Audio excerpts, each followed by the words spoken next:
வணக்கம் உறவுகளே. நான் எனக்கு தெரிஞ்ச ஒரு சிறு கதை சொல்கிறேன். 10 வயசுலேயும் 12 வயசுலேயும் 2 ஆண் பிள்ளைகளை கூட்டிகிட்டு ஒரு அப்பா ஹோட்டலுக்கு சாப்பிட போகிறாரு.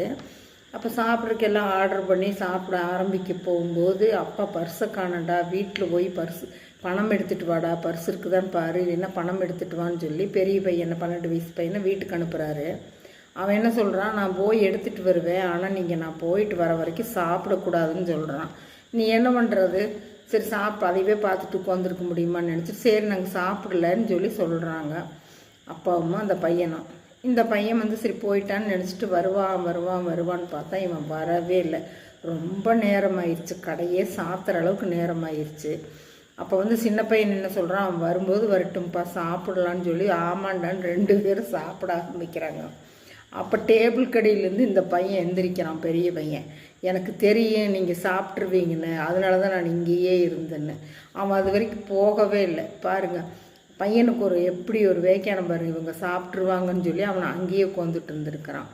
உங்களுக்கு பிடிச்சிருந்தால் லைக் பண்ணுங்கள், ஷேர் பண்ணுங்கள், சப்ஸ்கிரைப் பண்ணுங்கள், பெல் பட்டன் அமுத்துங்க. இந்த நாள் எல்லோருக்கும் இனிய நாளாக அமையட்டும். தேங்க்யூ.